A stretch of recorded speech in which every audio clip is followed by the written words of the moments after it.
You're listening to the WB Download, coming to you from Wheel & Builder's showroom in Studio 1C.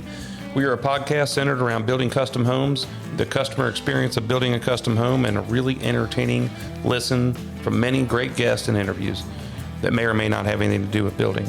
I'm excited to share with you their voice and their stories that will enhance your idea of the custom builder world.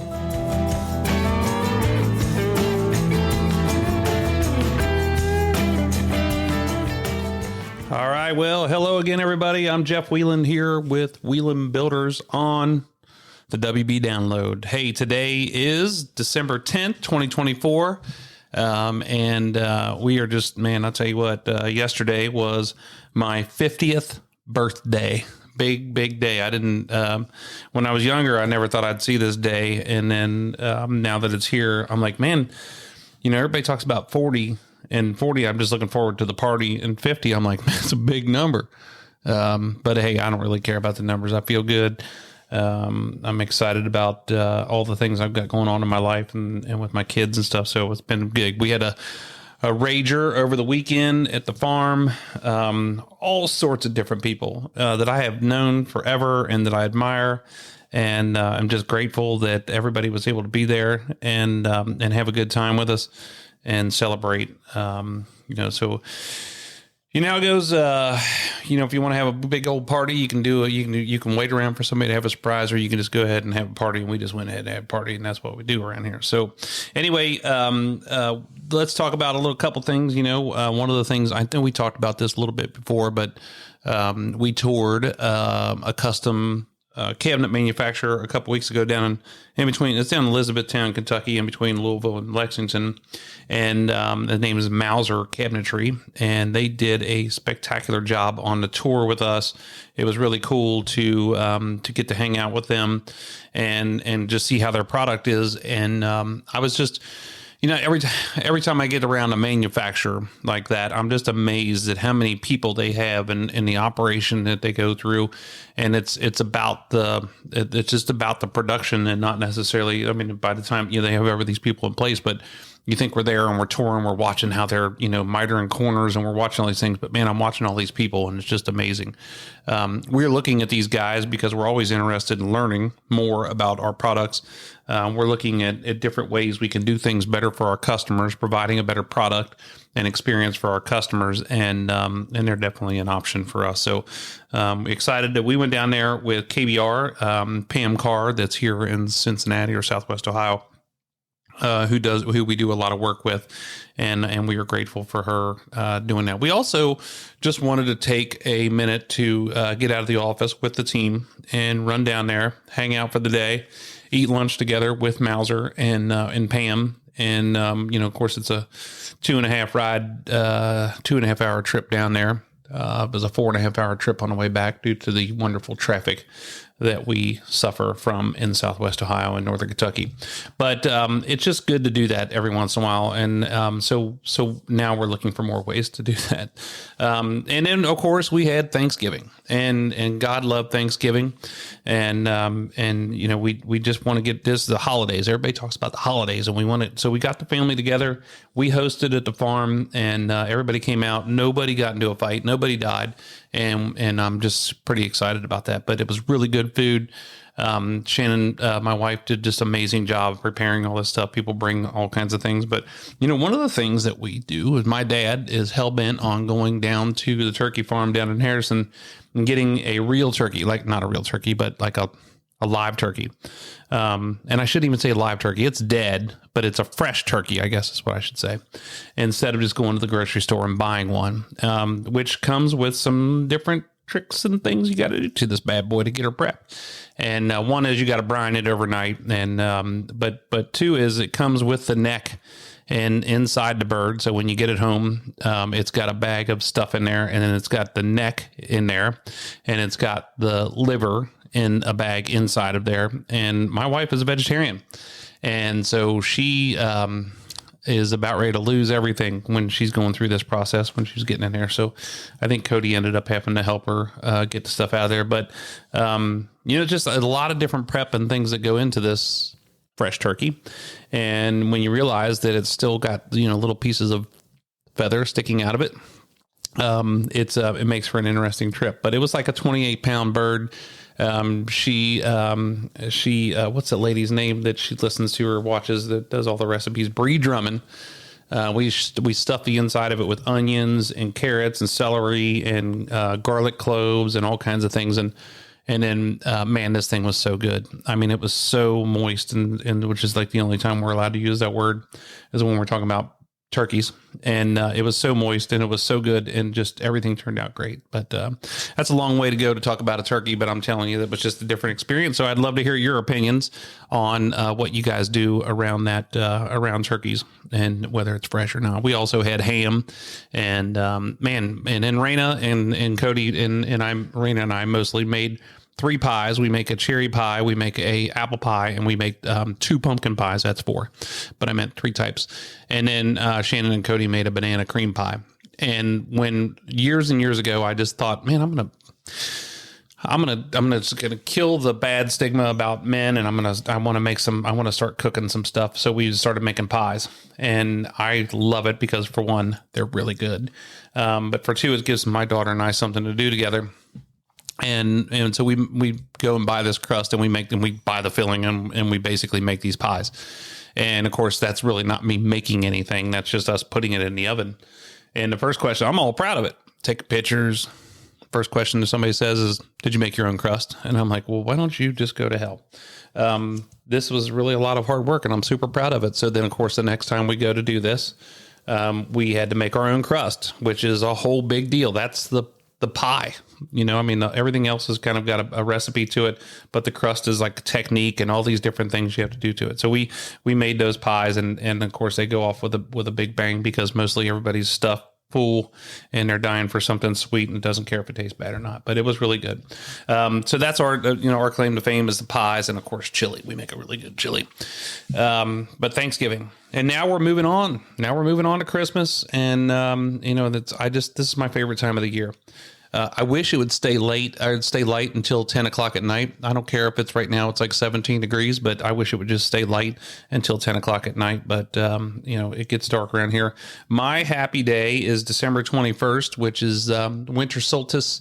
And that means from that day forward, the days start getting longer by the second, by the minute. And then next thing you know, we're back down there in June and looking at summer solstice, where it's like 10 o'clock at night when it gets dark out. But that's the stupid stuff that makes me happy. So what we're doing right now here at Wheel & Builders, we're filing for a lot of permits. Takes a lot of time, patience, and keeping my mouth shut. Every time I have discipline to keep my mouth shut, I think about my high school football coach, Coach Dick Ballard, there in Ross, would teach us different lessons on how to keep your mouth shut. For one, we were still in the day where if he wanted to tackle you and whoop your butt, he could. So we had to learn how to keep our mouth shut. But just give us different examples on discipline. And when you deal with government authorities, when you need something from them, you're paying them for a service, and yet they make you feel like you're working for them. You learn this discipline to keep your mouth shut and smile and say thank you, and just do some butt kissing to try and get this thing pushed through. So we're doing a lot of permitting. We're preparing our podcast stuff for next year, laying out people that we want to interview that I've always wanted to get on the show, thinking about topics that we would talk about. We are creating basically a wonder wheel full of topics, and we're going to spin that wheel every week and talk about something like that on the show. And we're just doing a number of different things. I really would like to start videoing them. I'd like to start making it more of like a relaxing atmosphere in the room here. You guys can't see it, but we have basically 3 microphones on a stand.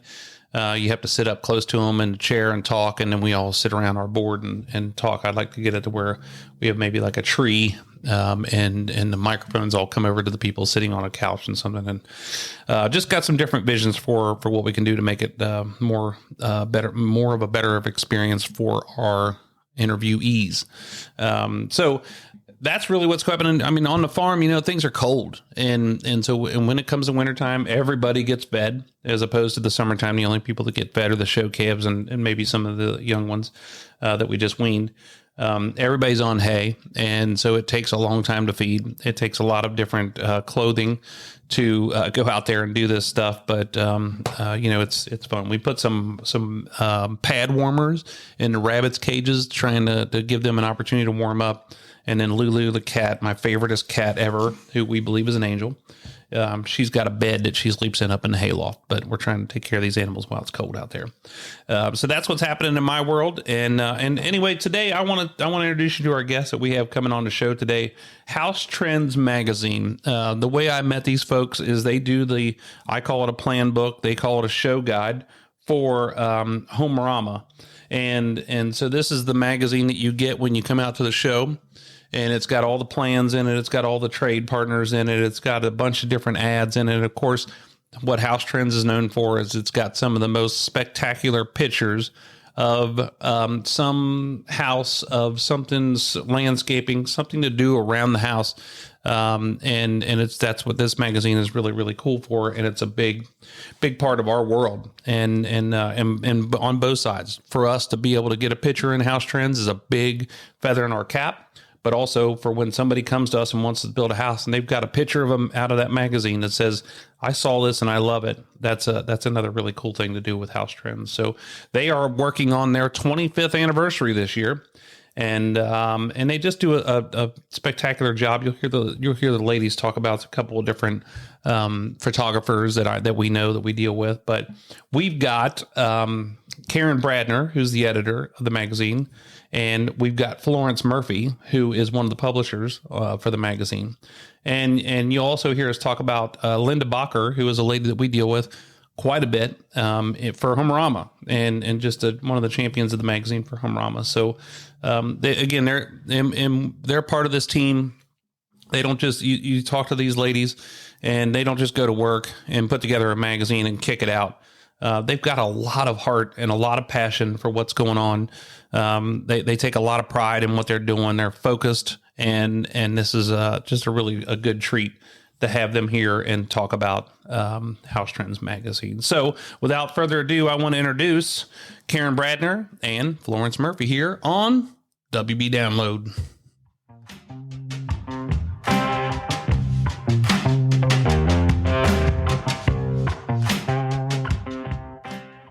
All right, like I said, today on the show, we have some representatives from Housetrends magazine. It's a magazine that's here in Southwest Ohio. And joining me today, we have Florence Murphy, who is one of the publishers, and we have the editor, Karen Bradner, right? That's right. Did I get that right? Yeah. Okay. Yeah. All right. Well, thank you guys for being here. We appreciate it. We're happy to be here. We're excited about being able to talk to you and talk about the magazine business and talk about what you guys do here in Southwest Ohio. And so why don't you tell us a little bit about Housetrends and because I know these things, but I want to make sure that our listeners know these things. And I'm sure there's plenty of people out here that know about Housetrends. So let's start it off. Well, Housetrends is hi, this is Florence. Thank you. Housetrends is a home and garden print and digital magazine dedicated to providing featured stories of local homes and design inspirations. What we're really excited about is we're actually celebrating 25 years in next year.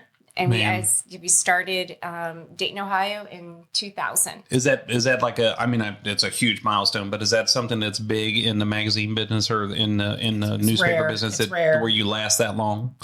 Absolutely. Yeah. And the fact, I think, just even our DNA with it's just women run, and we do local stories, and we do, we have local partners. So the design and inspiration is all about, what's happening between Cincinnati, Columbus, and Dayton, Ohio. Yeah.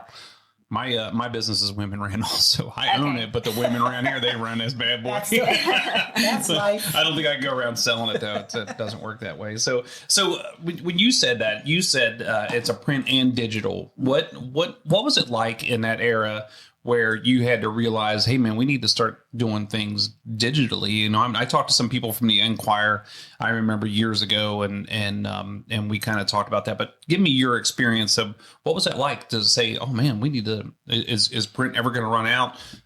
We need to start doing all kinds of digital. What was your mind at?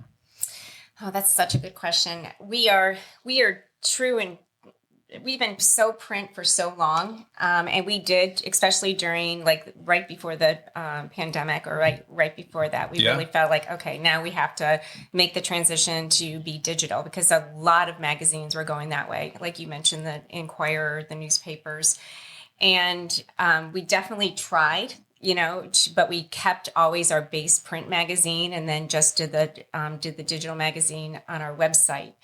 But we have found that our readers and even our advertisers, I mean, the digital has been great, because it gets just more people, but they really like the print. I do too. And in fact, just in Bloomberg's News recently, they just talked about how people that were print and then went to digital are going back to print. Yeah. And they're increasing their distribution, or increasing their time of doing more print magazines.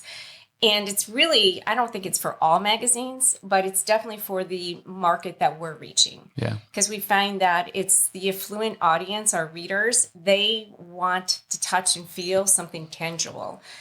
They love the photography and reading the stories. It's something that they can touch and feel.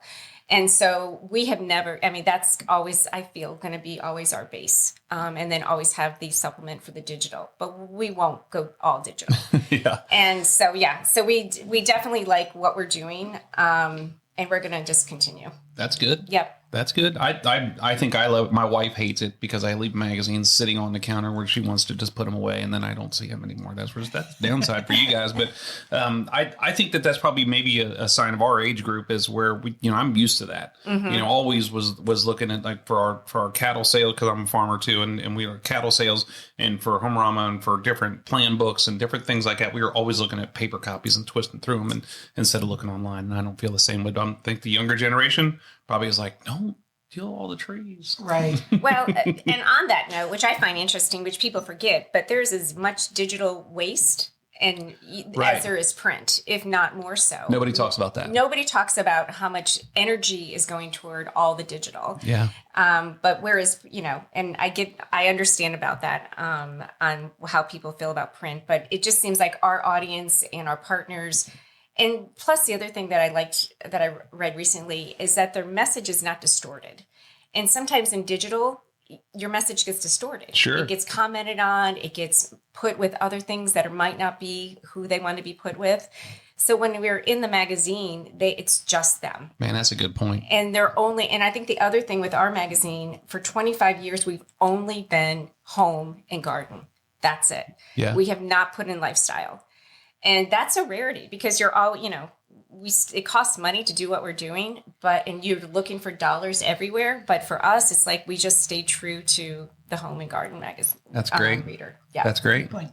That's great. I know, I only know one other person that works with you guys, and it's Linda Bacher. Yes. And I just wanted to say I've known her for a number of years, and she's just such a sweet person, such a great lady. Yep. And she puts up with our antics in the Home Rama meetings, and deals with all of that stuff. She's probably heard things that she probably didn't want to ever hear, coming out of a builder's mouth. But she I just bleeds Home Rama. I just Fantastic. wanted to mention her. I just think that she's such a spectacular person. So you guys have such a great person in there. So I know we have all these questions, and we're going to get down through them. And you guys are going to hate my guts by the time it's done with, because I just start talking and start thinking about other things. But in the print world, when you think about publishers and editors, and like, who's the person who runs this deal, and how does it filter down? I mean, what does it all mean? I'll take that if that's okay. Yeah. I'm Karen. I think historically publishers are the people who have the money. Okay. In a big world, the publishers are the people who have the money. And our little vignette, the publishers are the salespeople and the people who sort of drive the vision. Okay. And really have an umbrella responsibility for the magazine. The editor, which is what my job is, goes out and finds something to fill every page. It's not an ad page. So it's my job to find the cover photos, the stories, the articles, the people we want to feature, the ideas we want to feature, trends, that's my job. So I try to deliver great content that makes them and their advertisers look good. In being associated with these great photos. We have photographers, we have freelance writers, freelance photographers, graphic designers. Gina Miller, we'll give her a shout out. And our job is to put together the physical pages. So when you say you have photographers, that means they're on staff, and then you have freelance. We Or is it did all have a freelance? staff, almost all freelance photographers, because we have them in each city. Yeah. Greg Rupenhofer, who you know, Yeah. right? He's a great photographer in Cincinnati. He's an okay photographer. Let's not just toot his horn. No, he's a really great photographer. he's a I'm just very good kidding. I've known photographer. him for years. Greg's most of our covers. He gets Yeah. the cover shots. And and then freelance writers, we really want writers who know that market, if possible, and photographers who know that market. So if I send a photographer out to a kitchen in Dublin, I'd like them not to have to drive 150 miles to get Sure. there. So we try to get sort of feet on the ground. Nice. Yeah. So can people write a story and then sell it to you or bring it to you, or how does that, is that same as freelancing or not? Other publications do that. We would not do that. Okay. So, but people can, I can ask them to give me some ideas, and I will sometimes, like, what are you seeing in carpeting? Is carpeting in, is carpeting out? Carpeting's coming back right now. So do you want to write an article on carpeting? They'll write it and give it to me. And I sort of trust that they have the expertise to write that article. Sure. But they won't write an article about Joe Smith's house and bring it to me, and we're going to feature Joe Smith's Right. house. Okay. Yeah. All right. So how can readers use Housetrends as a resource when planning or designing a home? Now, I mean, if you've ever seen your magazine, it's some of the most fabulous things that ever happen in a house in Southwest Ohio. So how can readers do that? Number one is our photography, just like you zero mentioned. I mean, they use it, they flip through it. They rip out pages. Yeah. They put them up. And I would say that would be the number one. And then Karen and her team is always so good at adding the resources. So there's always at the end of every article, we'll list the resources for that article. The other thing too is we're local. We're 100% local. So the local, they can call Wheelan Homes. You're listed in the resource list. It's not like we have to find somebody who does that in our market. They're in the market. Sure. Because they're in the magazine. And I'm just wondering, anytime I write an article, and I write probably 50% of our articles, people will say, I ripped out pages of your magazine, other magazines. And do people come to you with ripped out pages? They do. Yeah. Absolutely. We tell people all the time that we want as much information from you as possible. And most of that information is inspiration. Yeah. Right. And however they get their inspiration, because we start with a blank sheet of paper. We're a design build firm, and we need as much whatever they saw that they loved. Right. And sometimes it's color. Sometimes it's yeah, wood. absolutely. Yeah. And your magazine is super helpful for that. Yeah. Definitely. And that's major feedback I get, is that people are doing that. So I do think that's a resource. And I told Flo when we were driving over here, sometimes people will say, this happens. I'm pointing to a photo of one of your jobs. They might call us and say, where can I get this pillow? Yeah. And it's, who would have thought they'd question the pillow? But we do our best. Yeah. There's like Google reverse image lookup, where we'll try to find where you can get that pillow. And we get those calls. They're sort of fun for all of us to track down information. And sometimes it's very blatant. It's right there, and I can give them, call the designer. But sometimes it's a sleuthing to try to find something. That's good. We're always looking for what we call an idea book that we create ourselves for our customers, and we want to know everything. And I don't care if it just because I tell people that when you start to build a house, or you're going to do a remodel, whatever you're going to do, we're talking about building houses, is it starts to consume you, and so you start moving into this direction. When you go to a party, you're not just sitting around talking to people anymore. Now you're looking around. When you drive down the road, you're all of a sudden you start veering off into a neighborhood. Let's go down and look at this house, right. And you start looking at different things, and so you want to take pictures of it, but you need a place to put that, and so we create an idea book for them to put all these things in there, and of course that you guys are super helpful for that. So what role? And when we talk about designers, builders, remodelers. What role do they play in the content and the features of the magazine? How does that all? They're huge. They're who bring us these leads. You know, basically, we have partners who work with us over the years. We have people who we knew in the business, but we will go to them and say, "What's a great kitchen you're doing, or what are you doing?" Kitchens are huge. Kitchens are our major focus for Housetrends, just because they're a major focus for anybody building a house. But they're huge. We rely on our builders, our remodelers, our designers to bring us leads. However, having said that, homeowners will write in every now and again, and I just revamped my primary suite, or I turned my bathroom into a spa, and I love getting those. You hate to say no, we're not going to feature every now and then you have to. That's my job. That's part of my job. But it's great getting that input from them. You probably have the same issue a lot of times where when we're trying to sell people things, and sometimes you have to sell them on letting them down. And so when somebody comes to you and says, "Hey, I want to put this in your magazine," you're like, "I don't think so." So you have to have a good pitch to let them down easily, my pitch. right? I'm giving away my secret. But a lot of times I'll say we can work, like I might do I'm doing a universal articles, or articles that's our name for articles that apply to every market. Yeah. And so hidden storage in kitchens, like a KitchenAid mixer, thing that pops up, and a toaster oven shelf that pops out. And so I might try to work one of their photos into one of those little, a little one photo versus 7 pages. That's good. So I try. Yeah, that's good. That's good. Trying to help them to reason with it. So that's a good, that leads us to another question is how do you decide what projects you're going to do? I mean, is there a theme for the magazine for that particular run, or how do you, or what do you call it? Edition? Occasionally, we're not real strongly tied to a theme, but we will try to seasonally tie to themes like swimming pools. We're going to plan swimming pools for like late March, April. That's when people are starting to think about that kind of stuff. So entertaining things happen around the holidays, but it's not a real firm schedule. But as far as, I talked about white kitchens. We have featured, white kitchens are timeless. I have a white kitchen. Do you have a white kitchen? Do you have a white kitchen? I don't. Okay. White kitchens are big. They're timeless. I agree with you 100%. But we feature so many white kitchens that they start to blur together. So we're looking for new, like right now it's white oak, but low oak and white upper. So we're looking for, I hate to call them trends, even though that's our name of our magazine, but we're looking for innovative design or fresh design. So we've featured purple kitchens and blue kitchens and red kitchens, and we're really looking for something different. As far as we want to see your best work. When I talk to remodelers, like, show us something you're very excited about. And they know what we're looking for. But I think, personally, I don't like copycat spaces. Right. Where the sofa matches the love seat matches the, I'm looking for a little bit of personality in the space. Sure.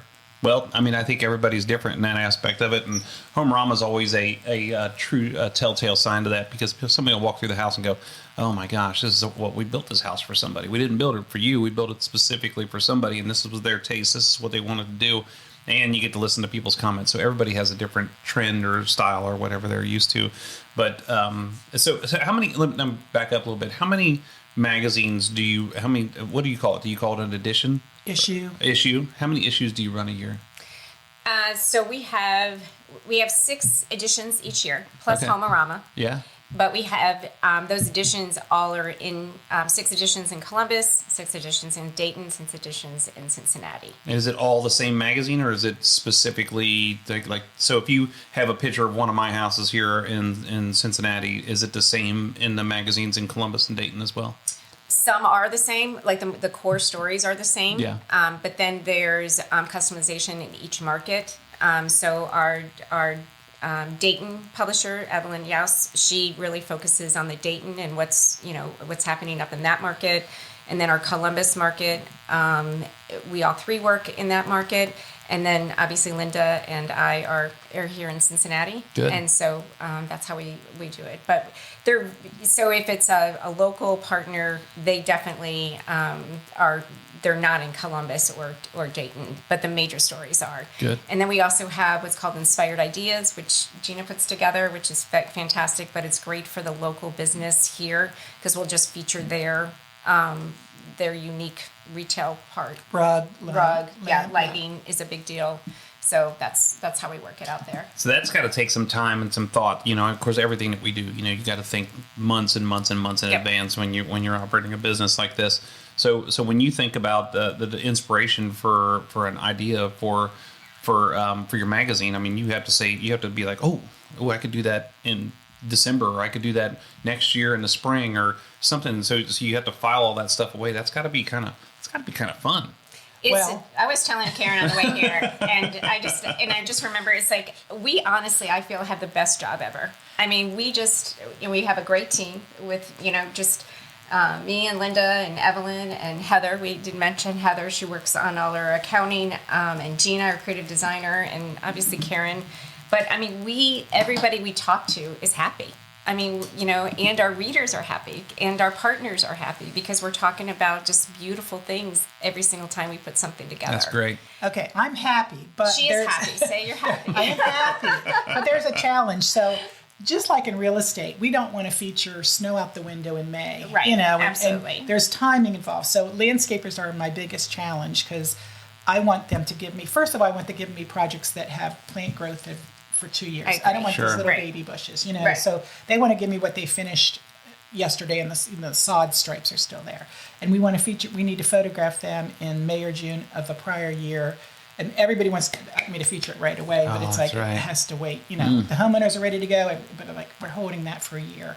So I sort of have a philosophy of it can be winter out the window in the winter, but it can be summer out the window anytime. You know what I mean? So Oh, that's a good point. So we, anyways, it's tricky. That makes really good sense. I mean, I don't want to be sitting there thinking about freezing cold when it's middle of June or Right. July. Right. You don't want dead, dormant trees out the window. Yeah. But- And everybody has windows, Yeah. this is a trend. Oh, Windows, yeah. windows. Yeah. So, And we try not to keep I mean, if you look through our magazines, we really are not seasonal. We try to, we don't do a holiday issue in November. I mean, maybe here and there we do a little bit, but we want this. I mean, we have find that people keep these, if they're not ripping them up, they keep them. Sure. You know, and so if our November issue has a lot of Christmas stuff in it or holiday stuff, people they'll just throw it away. You Yeah. know, just because it doesn't It's seem dated, right. yeah. It's dated. But if it's just something that, a Homeorama could last all year long. Yeah. It usually does. And so that's kind of how we put the magazine together in that. Yeah. Homeorama's the gift that keeps on giving. You just never know when that thing's going to pay off. Whenever you do something with it. We get people sometimes that call in here still and ask me about a house that we built in 2014. And they're like, you remember that house? I'm like, yeah, I do. Yeah, for sure. So what changes have you seen over the last 25 years since your inception and you guys started doing this? Everybody always asks me like, what's the new hot thing? And I'm like, we have the tendency to chase the past. I mean, we really don't come up with anything new. We just reinvent what we've already done. But what in your opinion or fact has been the most things you've seen change? Post-COVID is huge, balloon of outdoor spaces, which I'm sure you're aware of that. Outdoor spaces have been around for whatever, but they are now TVs to watch the football game, and it's not even an outdoor patio anymore. It's a kitchen, a TV, a dining area, a lounging area, that kind of thing. Nano walls. So outdoor spaces are huge. I think personally, and I've been talking to Leanne from your company about this, but I don't think houses have necessarily gotten bigger. I think they've got more customized and very much focused on entertaining. A huge thing is open pantries, walk-in pantries. Yeah. It's a whole nother room. It's a whole nother room, and I have to say, when I'm walking through Homeorama, those are the rooms that get the most comments. Yeah. Are these like, oh, how nice. Oh, the catering. If you have a love to party, have this. if you have Yeah. a party, that the mess could be in here, and I think your listeners know what we're talking about. But these are rooms off the kitchen that have sometimes another dishwasher, a sink, a refrigerator, a microwave.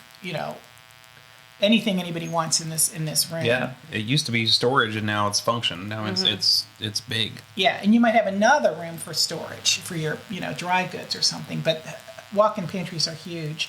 I think over the past few years, we've seen basketball courts and golfing simulators and home theaters. This is not something that's happening this year, but they've been sort of coming in to vogue a little bit. Again, people want to stay at home and entertain and have their kids' friends come over to their home. Yeah. This is going to be you, Jeff, but 3-car garages are at minimum now. I think it's a standard almost, I mean, Right. and I think the only time it becomes questionable is in that production level when those guys have a tighter lot that they're trying to fit a house on their cluster developments. But other than that, I mean, I think it's almost a standard to do a 3-car garage. And farmhouse windows have been big probably for 5 or 6 years. The black inside and outside window are huge. I think that's probably going to stick around. Yeah. I think it's a classic kind of a look. Is that what you guys consider a farmhouse window? Is just the color on the outside of it, or two-tone? the black sort of a grid is Yeah. what I'd consider a farmhouse window, not Yeah. like a mission, but with the square grids. Sure. What would you consider a farmhouse? I think about farmhouse windows, and I just think about big windows. I mean, in a farmhouse, or where we used to call it a farmhouse grid, where we didn't do a grid on the bottom sash, but we did a grid on the top sash. Like a plus, yeah. Or if we do a large window, and I'm not talking about like a 2 foot instead of 1 foot window. I'm talking about a 6 or 8 foot wide window above a kitchen sink. That's something I consider like something farmhouse. And yeah. I've always sort of gone to like probably large. Just as I said earlier, large windows are just the thing now. People aren't putting in back walls. At Homearama this year, almost everybody had a back wall of glass. Sure. Looking out into their backyard. Islands. Kitchen islands are huge. They're huge. Literally huge. Literally huge. And I think I was telling Flo, my sister put an island in years ago, but she wanted a large island with lots of benches around it, but she couldn't reach to clean it without getting up on a stool. It was too large. Yeah. She made a mistake. But people are happy that have islands that seat 8 and 12, and there's a whole lineup of bar stools at these islands. That's usually a big talking point about our islands. They're so big that we want to have that conversation with the people when we're in the design phase, because we want to use just one slab. We don't want to have to piece it together. That's how big they're getting. And most of our slabs are 10, 6, 11 feet long, and then they get to be 5+ wide. But when you're thinking about needing an island that's longer than 10 or 11 feet, that's humongous. And then you got to think about, so this is where my mind goes, where the things that nobody cares about. The support underneath. You got to think about the support underneath Right. it, and you got to think about everything that goes along with that size, just the space. Yeah. It's unreal. But I don't see them going anywhere either. I don't see. I think Right. it's here to stay. Right. Yeah. And there's more accents to them, like the lighting. I mean, lighting is definitely a big thing now with the islands, and there's stools and like what people are putting in them, but they're just part of the whole I think, thing. I mean, a friend of mine, Chris Gorman, said it the best, is that the small spaces are the ones that are the most fun to deal with. Mm-hmm. And so when you get a powder room or a pantry, but then when you think about the island, it's huge, and you think about the kitchen is huge, but then you focus like on the hood and the cooktop, or you focus on the island with the pendants above it, and that's a lot of fun, just those small areas like that. Primary baths. I'm going on with my trends. Yes, please. Primary baths, again, you know this too, are soaking tubs, standalone soaking tubs. Nothing's built in with the deck anymore. Wet rooms. I don't know if I feel like wet rooms is a trend or not, but with the bathtub and the shower in the same room, to me that looks cold. Yeah, we didn't have much luck with that just because it looks good. It's a Pinteresty thing. Okay, and I don't like to do things in our houses that are like Pinteresty. It's like, look what I did, and that sometimes. But you run into some issues with those things, and right, and especially if somebody wants to put jets in the tub or something, then you get some electrical work that goes inside that tub, and now it's in that high moisture area. It's different. And Yeah, it I don't takes see up a those lot of hanging real around. estate. But showers, Showers are huge. Showers are huge. Yeah. Multiple heads. These are spas. These aren't just bathrooms anymore. They're spas that are with heated bidets and heated this and heated floors, and major sort of a retreat. Home gyms and home offices. Gyms have been around. Home offices clearly since the pandemic are sort of a no-brainer, would you say, in the houses you build? But it's. I think back to where when you were dealing with the ego of the 80s, 70s, and 80s, where the home office had this big oak, huge desk and had all this stained woodwork in it, and it was more for show than it was working area, and you walk by it.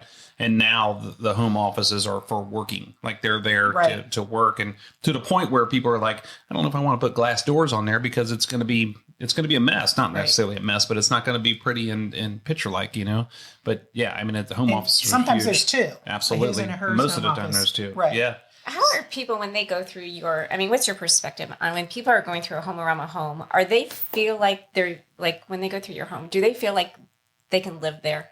When they go through our home, absolutely. This is the number one. This is the number one response that we get to people is they come through and it's like they breathe out and they go, oh man, I could live here. Yeah. Where they feel like they go through when you go through a model home or you go through other places and other show houses, it's meant for show. Like you don't want to touch anything, and you're looking around going, I don't think I could live here. I mean, how many times am I going to have candlesticks sitting here in the foyer and things like that? So yeah, people always have felt like they could live in our houses, and it was really. Well, then you're working with some designers too who know how. No, I do it all myself. Well, I think that is a big thing, especially even with Housetrends, and Karen and I talk about this a lot too. Is like going through Homeorama homes or looking at different homes. It's like there's certain things that go through our mind as women. Sometimes it's like, certain chandeliers or lighting. It's like, how am I going to clean that? Or how am I going to change that light bulb? Or what am I going to, like the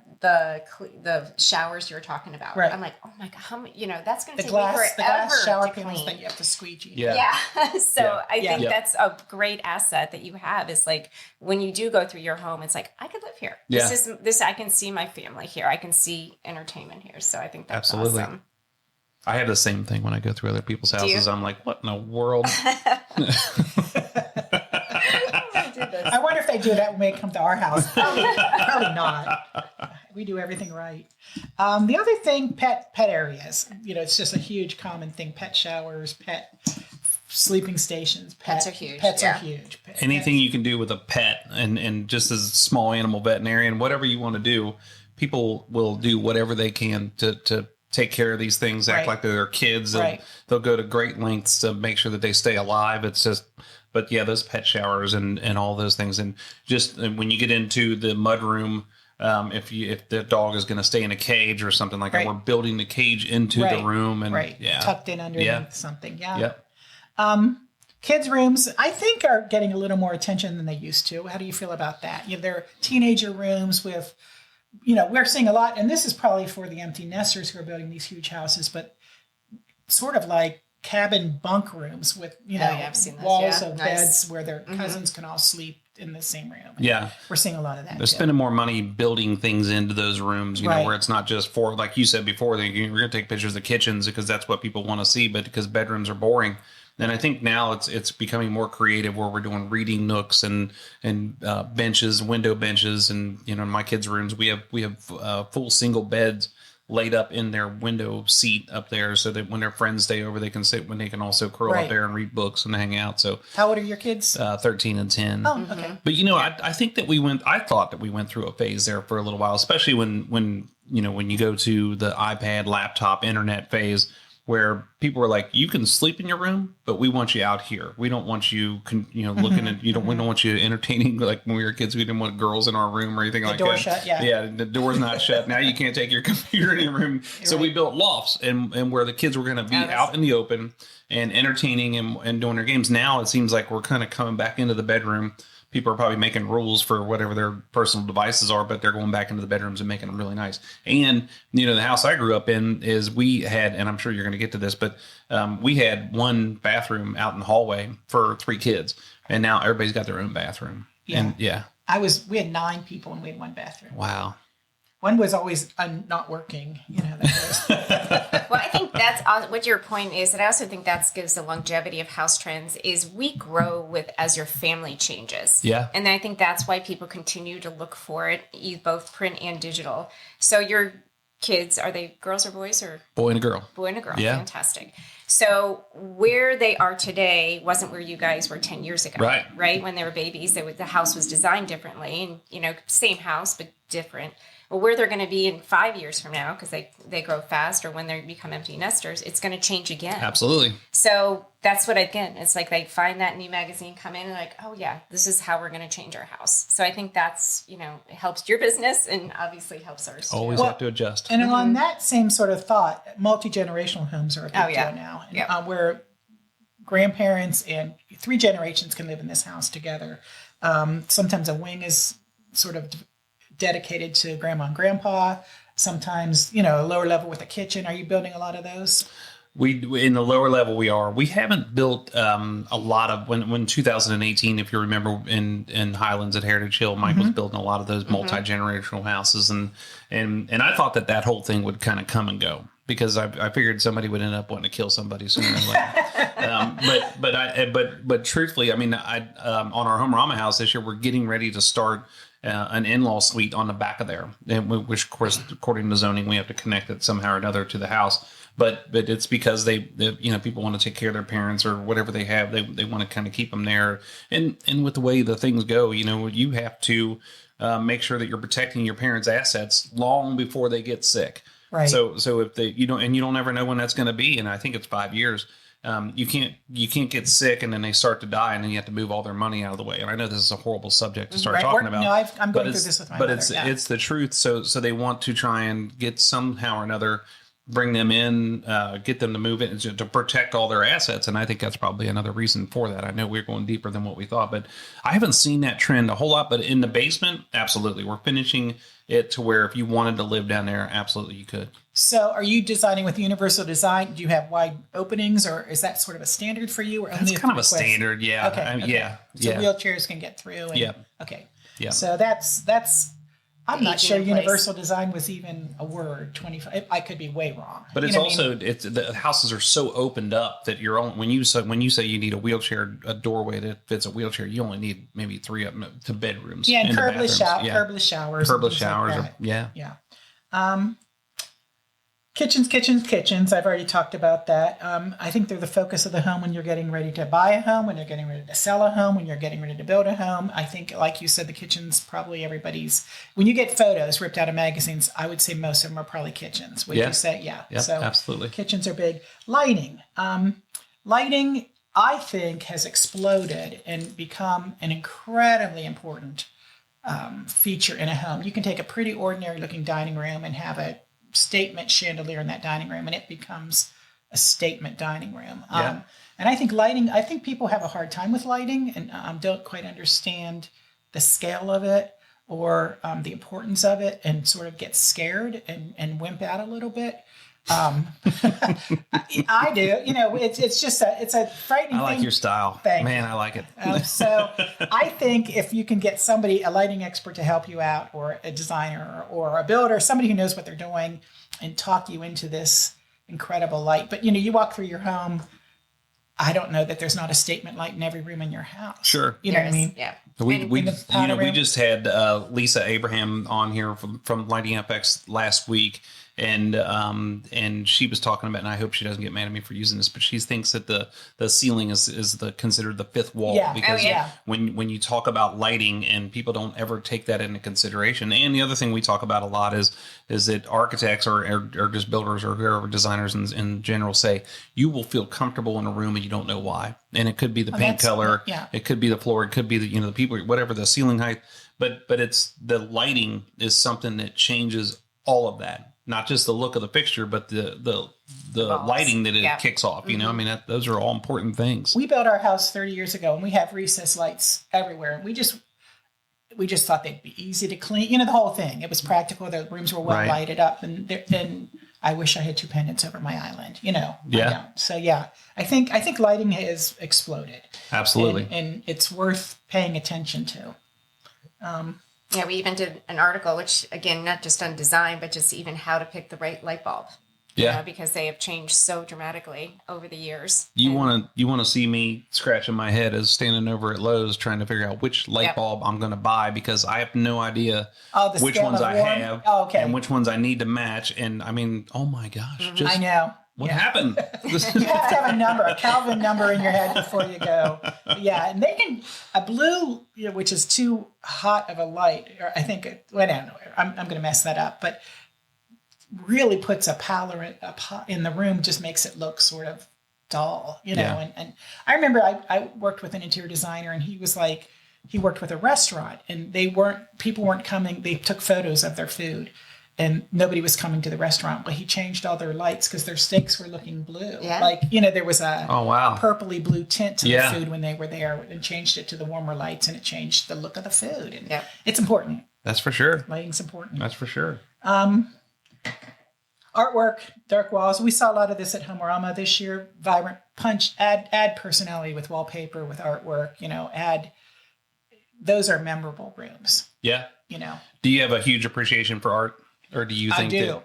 I do. I feel like I have go big or go home too is my philosophy. Yeah, I like specific art, something that was directed to where you're not just buying things to match your couch. It looks like somebody threw paint on it, and I think that if you can, my opinion is, if you can find somebody that you can commission something off of that was your idea and their idea, I think that is like the greatest art ever. I would say it depends on who you're commissioning. You know what I mean? Yeah. You don't want to get like Jackson Pollock. You don't want to get the guy off the street and be like, draw me a picture. A horsey in a tree. I don't mind. I'm actually turning to where I like abstract art a little bit more. When you're in contemporary homes and there is phenomenal abstract art, it is amazing. That is cool. Yeah. It's traditional homes shouldn't have, they should all sort of go with the feel of the home. Right. You make a good point. I mean, when it comes to, I'm thinking about art hanging on the wall, and art is more than just that, I mean, and if it goes along with the theme of the house, then it's really, really cool. And it should start conversation, I think, sometimes too, even if it is a traditional piece of painting. But I do think sometimes the biggest mistake, some people send me photos and these could be family. I'm not even talking about clients, but, 8 by 10 family photos sort of staggered up the step, make a statement. Yeah. Put something up there that says, you wow. like, says wow. Says wow. I've been talking a lot. No, you want to take a break? No, I'm okay. I'll drink some of this vodka. Just kidding. We have people that like to do that. They come in here and they just feel better. Yeah, I mean, there's a couple bottles of bourbon. Okay, no. Some of them were empty, so that we didn't put them back out. So I'm okay. So I'm sort of wanting to talk to you about this. What hasn't changed? And I think we touched on this earlier. I don't think your home was as big 25 years ago. When Housetrends was doing this 25 years ago, I don't think the home you built was necessarily bigger square footage. I think the things that change is things were more simple back then because I think like I said before, the ego of the 70s and 80s, where you came to a builder to build a house and the builder's like, this is what you're going to get, and this is why we're going to build it this way. And now it's like, come to us, we want to listen to what you have to say, and we're going to build what. So our houses have a lot of different nooks and crannies. It cuts in and out, and there's nothing that makes sense on a dimensional lumber or a drop of carpet or anything like that. None of that stuff makes sense. Whereas is maybe back in the day, that was a big, the 5-4 in a door, the Fairfield 5-4 in a door, I mean, where it's got 5 windows and 4 windows and a door across the bottom. And it's a big box. So maybe it was 4,000 square feet, but it was just stacked on top of each other. I mean, they put bathrooms, they put bathrooms on top of each other. They did everything as economical as possible, but it was just a big box. And then they changed a couple of gables. I mean, that's the greatest of the production builders. They have 3 plans with 35 elevations, and that's what makes it affordable. So I don't know, bigger, smaller. I don't know. I mean, that's a tough question to answer, because I also get people that they get perturbed because they come to us. They're moving out of this, production style box that has, 4 or 5. They finished their basement after the fact. Maybe it's got 5,000 square feet into it, and they probably paid $300,000 for it 30 years ago. And they're coming to me and they're like, no, we want 5,000 square feet. And I'm like, well, it's $2.5 million. And they're like, I know. Think so. Starter homes are like, $350 right now. Yeah. So are they building for resale, or are they building to live, thinking that they're going to live in that home for a long time? Oh, everybody always tells me they're going to be there forever, which is like the worst sales pitch ever, right? Okay, I mean, we want to make sure that you never have to do this again. Never ever come back to me and repeat business, because you're going to be living in this house forever. That's crazy. But I think that I tell people that there's 2 different kinds of value. There's one is the value of the dollar. Like you think about how much things cost. Right. And then I think about the value of what it provides for you. I mean, if you see value in it, maybe somebody else doesn't see value in it, but that's important that you have value in it. Otherwise, if you don't see the value in it, just go live in a condo. I mean, don't come out and build this beautiful house. So I think there's 2 different points to it. That could be interesting. Yeah. You talked about finishing basements, people finishing basements. What's your thinking on actual people using those basements? Like, that's one of my points. When we were little kids, we went to visit friends for the football party or something. We were sent down to the basement. There was a little bar down there with Formica, square flooring, tile. Now they're quite extravagant, but are people using those lower levels? It's hard to say if they're really using it. Now we are a lot of times in the ranch, we're putting 2 bedrooms and a study on the first floor. Plus you have the pantry and you have all these other things happening on the first floor. So then we're going down the basement and we're putting more bedrooms, whether they're living bedrooms or they're guest bedrooms. with bathrooms, a full bathroom. We're putting another half bathroom down there. We're putting an entertainment area, exercise area. There's all sorts of things. If it's a walkout, then we're putting the pool down on that level. We're putting a pool bath. We're putting a whole nother pool changing area down there. There's a number of different things that are happening where it's more functional. Whereas I think what your vision and what my vision is in, when we were kids, there was not a walkout. Maybe if it was, it was a walk up. It was up that big well. Straight steps, yeah, 12 straight steps. Yeah. Nothing great about it. Big nothing grand. holding. Just you had to decorate the poles because the poles are everywhere. So I think that there's a usable, and then there's another fad when people feel like they just need to finish the basement. Then I feel like that and especially in our 2021 Home Rama house, we put a bar right outside the master bedroom, and it was in between the great room. And you think about, we put those great big doors going out to the covered porch area. So all of your entertainment is on the first floor. There's no reason to go down to the basement, but you do it because of football, because of parties, of whatever you're going to do. The entertainment, you feel like you still need that space. It's usually the big TV. Yeah. Is the draw. Down there. Yeah. Golf simulators. I mean, there's the movie theater. There's all sorts of things that are, but again, I think it becomes more specific. It's not just, we're going to finish our basement. Yeah. Definitely. Are you tired of talking? I'm tired of carrying you here. I know. This is the way it goes with my life. Just walk down this hall and talk to every one of these women that are in this office, and they're going to be like, how'd you deal with him? Did you take him? Did you handle it? What other wisdom can we share with you? What wisdom have we gained? If you could share one key insight about home design that stuck with you over the years, what would it be? Oh, so Flo and I kicked this around a little bit. And she touched on it earlier, but being impractical and being too trendy. And trends are hard. It is hard. I know Leanne with your staff asked me how to sort of tell trends from classic design, and who knows? Yeah. That's a gamble that they'll take in Las Vegas. Who knows? Yeah. Who knows what's trendy and what's not? I can have my guesses. Barn doors, I'm thinking, aren't going to be here forever. The sliding barn doors. We talked about wet rooms earlier.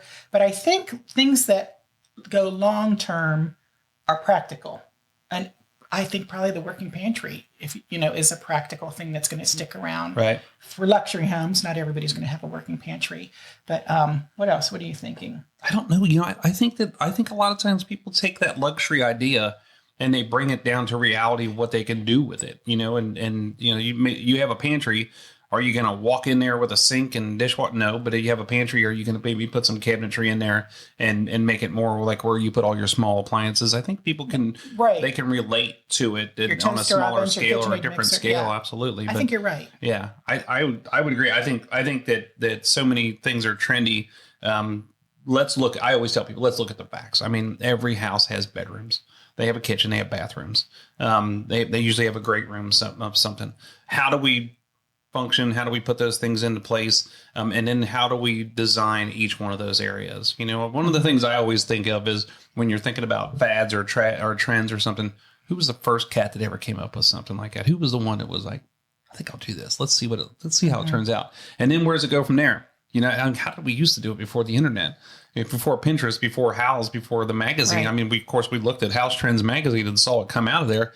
But I mean, to get it world spread, I mean, if something was happening in California, how did we figure it out? That we had to go to shows, we had to go to different places. But who was the cat that's like, let's do this white oak cabinet on the island and make the rest of it white? Right. Right. Let's do the stainless steel. And as you know, this area is pretty traditional. Yeah. So we don't necessarily want what they want in California. We don't want any of that stuff. I think it's cultural because, where did the big kitchen come from? I just think it's, families. Yeah. Where did the families all go? Where does the party always end up? It's always in the kitchen. Yep. And where do they want to be? They want to be around the island. So that's kind of like you need an island in a kitchen, and that kind of grows from there. So where do these trends come from? I just think we develop trends as we change in our culture and our, our area around here. I was telling Karen earlier, like one of our Columbus clients, they had, we talked about outdoor rooms, and they're like, it is just weird. There's so many outdoor rooms. And I'm like, well, what drives it? And they're like, everybody wants to watch the Ohio State game outside. I mean, college football drives what's happening, in that area. Absolutely. And so I think that's a lot of where the trend. So offices, what drove the trends of offices? Well, it's probably remote work and, people working more from their homes or having that option. So that totally drove that trend. And that is such a great answer. Yeah. Such a great answer. And then dogs. I mean, animals. You mentioned animals I think that drove that trend. It's like, it's amazing. It's a huge market. Yeah. It's like you walk down your street, it's like the dog more than the person. Like I know the dog, I don't know my neighbor, but you go into their home and it's like, so like you said earlier, when it comes to animals, I think that drove that trend. Yes. I need to build a place for my animal, and so I think that drove that. So that's to me where a lot of our trends are coming from, is just our lifestyles and how they change. Older parents living, like you mentioned, that second or the attached house. I mean, that is becoming very big. Sure. Because they don't want to put them, somewhere else. Right. They want them to be part of it, but they don't. Right. I was going to say. They want to give their independence just as they want your independence. If my mom and dad are listening to this, just so they know they can stay where they're at. Yes. We'll take care of you. Don't worry about it. Don't worry about it. We'll take care of you. You don't have to move in with me. Although they're more than welcome. So let's talk about what do you think favorite homes and what kind of advice do you give homeowners to create a space worthy of being featured in Housetrends? I mean, is it just kind of like the direction you're headed, or is it you see a really cool picture and that sparks your interest, or how do people get to Housetrends magazine with one of their houses? So this is not up my alley. This is all yours. But I kind of think what I like is not that we don't start with the design and the design, but sometimes it's the story. It's like how don't you agree? Mm-hmm. Like it's almost like there's always a story behind that home design, like why they made those changes. That's what I like reading about, like the house with the guy that used all the wood, like the trees from his own property. He was an arborist. Yes. And so I think it almost starts. I mean, the design is obviously we want those beautiful pictures, we want that inspiration, we want those trends. But it really sometimes, and it's so funny I say that because that's not what people come to Housetrends for, is the stories. They don't want to read. They just want to look. But what drives a lot of our things is the actual story. That is a great point. But I also think, as far as what you were asking, Jeff, I think that really, who am I to judge? And it's really, even our graphic designer and I have very different tastes. And I will talk to her sometimes about photos. Sometimes people will send me 50 photos. Greg Rupenhoff will send me 10, so I don't have any choices. But sometimes they'll send me 50. And Gina and I will sit. She's like, I don't like that one. Oh, I like that one. It's beauty's in the eye of the beholder. Mm-hmm. So sometimes it's a crapshoot. What do I think people are going to respond to? Sometimes we'll do a small little cabin, something very intimate, and people respond to it. That it's not always bigger is better. There's some little, like you said, some room, instead of focusing on huge, you focus on small. And garden sheds, we did an article on garden sheds, and it was a very popular article. So also, I think people don't necessarily, I think that it's more obtainable to have sort of, like you said, a focus that I'm going to do this kid's room versus, every room in the house. So. That's good. That's good. I think, you're right. Inspirations come from different places, but when you say, who are you to judge? You are the judge. You're the one that's putting it in the magazine. That's true. Well, she gives us guardrails because we definitely would like to go up. I am judging. I'm very judgy, but I'm not necessarily judging correctly is what I'm saying. So how do people get with you to it's like, I just saw this, I just finished my family room and I'm like, I want to put this in a magazine. How do they email it to you, or how do they contact her, or do you not want them to know? We're in the masthead in the magazine, and we'll talk about housetrends.com. You can get to all of our information. We'll sort of do that at the end too, but there's ways to get a hold of me. And I'm listed in the magazine, and the publishers are listed. But basically, they'll say, Jeff will email me and say, or call me and say, hey, my basement's good. I'm like, I'll be the judge of that. And I'll ask you to send me a photo. I told you. I know. So I ask you to send me a photo or two. Don't send me 25 photos. And I'll sort of get a general sense that this is something we want to feature. And I don't care that, your dinner is out on the table, but truthfully do as much as you can to sell it to me. Yeah. And people will send photos and like, it's questionable. You can't quite get a sense. But for the most part, a cell phone photo or 3 will give me an idea. I will hold them. I will keep a file. And so maybe you're doing your lower level. I will say, okay, someday we're going to do an article in lower level. This is my lower level file, and I'll sort of keep it. And it might be 3 years. Okay. It might be never, but it might be 3 years from now that sort of fits in place. I said this earlier. I love when our readers write in, or their neighbors will say, I just went to a party at my neighbor's house and you need to contact them. That kind of a deal. Yeah.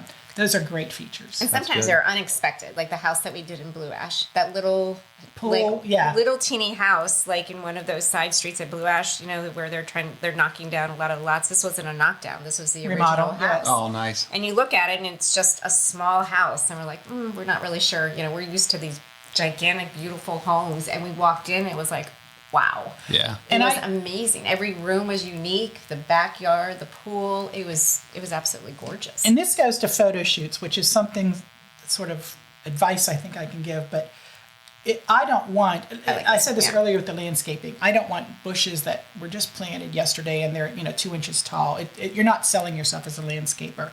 Even if you're a builder and you're building a beautiful home, but it's going to look a lot better if there's flowers on that island, or a bowl of fruit on that island, or candles over on this table, or whatever. And it's like, you need to stage it. I don't expect people to stage for photography. Yeah. We will go in and try to help do that. But if somebody has an eye, it's incredibly helpful. Absolutely. And a lot of times that means working with an interior designer, a talented friend, whatever. But, it sells. And I judge, I help a remodeling contest in Columbus. I help sort of get together some of the literature for that. And you can take this exact room, this kitchen, and enter it in a contest, and it looks okay. And you can take that exact room with fruit on the table, better lighting, better photography, and it's going to win. And even though the workmanship's the exact same workmanship from the remodeler, you're selling it. Yeah. Lipstick on a Don't Oh. I stopped. Remember, it's the farm guys. I stopped. Be nice to the farm animals. All right, so let's talk about the products that you guys have at Housetrends here. So you want me to read? I can go down through this. I know you feel like you're talking and carrying. Flo will do this. Flo will do this. Flo, you want to take it? Well, product. Oh, okay. So, like I said, we have the 6 printed magazines, but in each city: Cincinnati, Dayton, and Columbus. All the magazines are on our website, so they're digital and they're available. Also, I love this. Karen brought this up. The one thing about our website, we have over 26,000 photos on our site. It's for those 25 plus years. Inspirations everywhere. And it's just not just photos of our stories. We also have, the inspirations, but universal articles, tips, recipes, are really People very love popular. recipes. Oh my gosh. They do. Love the recipes. And that's housetrends.com. Yes. And so you can go there, you can sign up to get our newsletter. And in our newsletter, we always have, now we have the digital magazine tied into it. Right. We don't social overwhelm media. you. So there's a monthly newsletter with usually it's a recipe and 2 or 3 links to our articles. And then if you want, you can get announcement that our digital issues available. And those are, we don't beat people up with emails. No, absolutely. And that's a link that's on the website to get signed up for the newsletter. There's a subscribe button on the upper right, and then there'll be ads every now and then in the magazine. Good. Yeah, I think that's right. We don't push it at all. Right.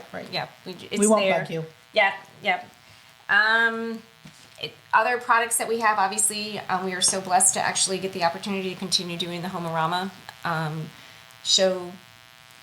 Plan book. Guide, plan book. Yes. Not plan book anymore. It's not plan book. It's show guide. Who It's show changed guide. that? It's This was major discussion. Was it? Yeah. You changed it then. No, That's what I you're talking think about. I think somebody from the HBA. Yeah. I might have changed that. Okay, yes. So we get that opportunity. We also do a lot of custom products. You mentioned your idea book that you show for people. We do that for our clients. Oh, nice. A lot of our clients have their own, they have stories in the magazine, like custom distributors, which I think you've worked with before, been Absolutely. on this podcast. So they are their appliances are everywhere, and a lot of times in our stories. So we actually put their own magazine together for that, and so they have that in their showroom. Wow. So we do that for several of our clients. So almost anything print, we have our hands in and can definitely do. And that from our creative director, Gina, she's amazing at designing, and Karen, how she writes, and the girls, how they sell and promote it is, it's a great team. Sure. So we have a good time. Well, I can definitely feel and see the pride that you guys have in what you do. You're not just there doing a job. And if you've ever heard any of our podcasts with our team members, with like Alex from Custom Distributors and Lisa and people that when you're on a team, you're not just there to do a job and go home. You have a certain sense of pride and passion that comes along with what you do, and you're there to serve a purpose. And you're just entrenched into it. Many years of experience that you still have that fire burning, and you still want to keep it going. So that's really awesome to see it. I want to say thank you to both of you. This has really been cool. Really great to catch up with you and to learn about the magazine business a little bit, and then also to hear how you guys put this thing together is just really, really neat. There's always a story behind a picture, right? I mean, absolutely. and so that's what we see with you guys. So I just, again, thank you. Thanks for being here. Thanks for all of your work with Homerama through all the years. And thanks for putting out these beautiful pictures throughout the city. So this is Karen Bradner, the judge, because she is the judge. Judge, jury, yeah. and one of the publishers, Florence Murphy. Thank you for being here, guys, for Housetrends magazine. Thank you, Jeff. Great. Thank you so much.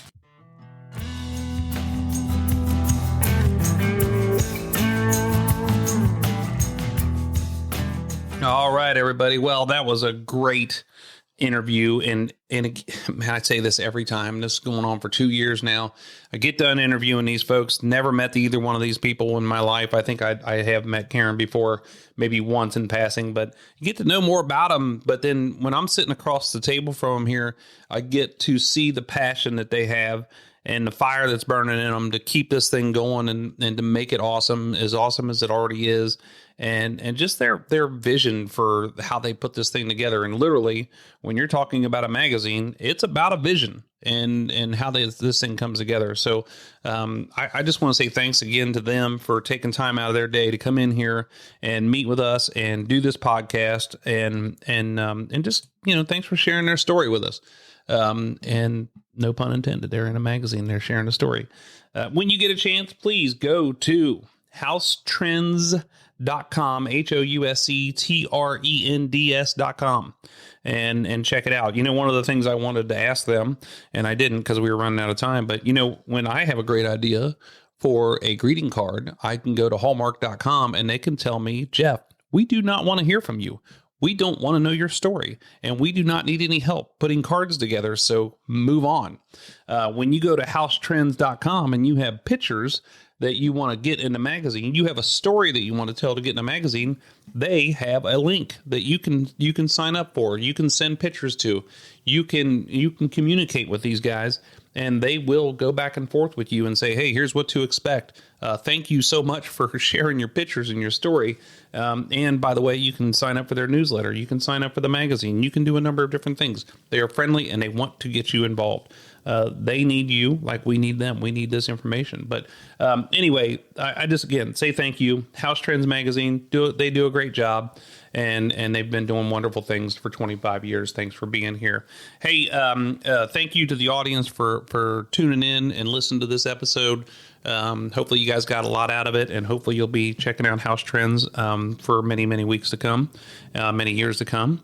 And for our next episode, it's the end of the year, and I'm going to wrap this bad boy up by recapping the year and talking about all the different guests we had on here. And as I was going down the list today with Leanne, I didn't forget about him, but I just was looking back going, oh man, that was a good one. Oh man, that was a good one. So I'm looking forward to recapping the year and talking about what is going to be coming up for next year. So don't forget to subscribe to the WB Download on your favorite podcast service and on YouTube.